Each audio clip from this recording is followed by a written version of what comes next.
A police officer was on patrol late one night. It was dark and cold, and he was very tired. He drove around the small New Mexico town in his patrol car for hours like he did every night. It was usually uneventful, seeing as the population of the town was only 667 people. On this night, the officer took his break in the medium-sized, almost pitch-black parking lot of the town's only supermarket.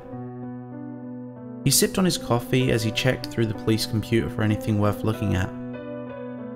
Several minutes later, he was about to leave when suddenly the mutilated corpse of some animal flew out of the darkness and landed on the windshield of the car. The officer jumped back in his seat, startled when the blood from the animal splashed over his windshield like a giant paintball exploding on the glass. He got out of his car to try and find whoever threw the bloody mess. He shined his flashlight into the darkness, but the beam of light seemed like it just couldn't penetrate the blackness. He found nobody. He clicked on his radio to report the incident to the station, but when he waited for a response, all he received was static. He got back in his car, feeling baffled by what just happened. He sat back in the seat of the car and rubbed his eyes. Dumb kids, he thought to himself. Yet as soon as he thought that, he realized it was ridiculous that kids would toss a gory mess onto a windshield of a police car at 3 in the morning. He sat back and rubbed his eyes again, just as a loud, frantic thumping sound suddenly came from the back of the car. It sounded like somebody was standing at the back of the car and slamming something as hard as they could against the trunk hatch.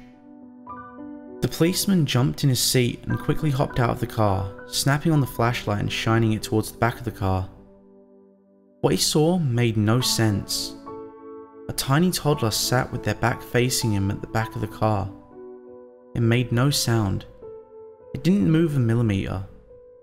The officer crept slowly to the tiny child. The beam and the flashlight shook in his hand.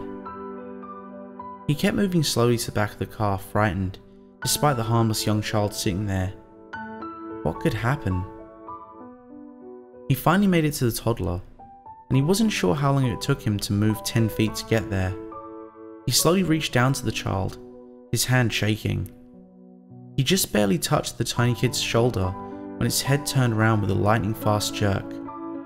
The tiny toddler's head had turned a full 180 degrees around, but the officer wasn't looking at that.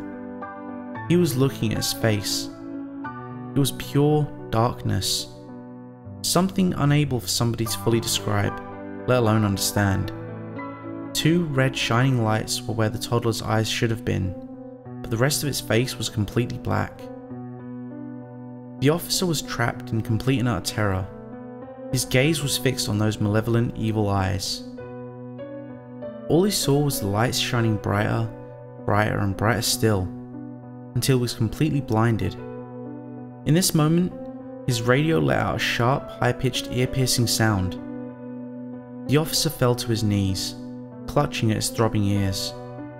All he saw was deep, dark red light. He fell to the ground, writhing on the floor from the pain surging through his skull. Then he heard the radio on his shoulder. A terrifying sound of crazy laughter. The sound echoed through his head. The laughter beat at his heart. It penetrated every living cell of his body, and it would not stop.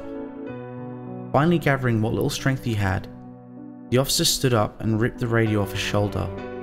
His sight began to return to him, but the laughter continued.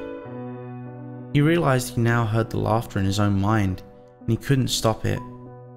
He ran back to his car and threw himself inside. He turned the key in the ignition, but the car wouldn't start. The man panicked. He reached for his radio to call for help, when he remembered that he threw it away.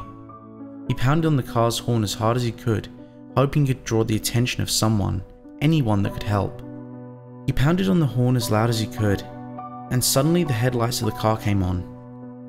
He saw through a spot not covered in dark red blood on the windshield. Something horrifying. A tall, black, thin, humanoid figure stood in the lights. It had the same pitch black face as the toddler, and the same terrifying red eyes. The being stared at the officer, paralyzed by fear in his car by those red eyes, and it laughed. The man heard the laughter everywhere in his brain, and it was the most frightening, painful thing he'd ever experienced. The officer finally broke the gaze, and with his shaking hands, he made the last decision he would ever make.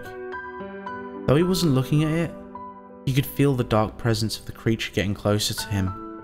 He felt the red eyes penetrating his consciousness, staring into his soul.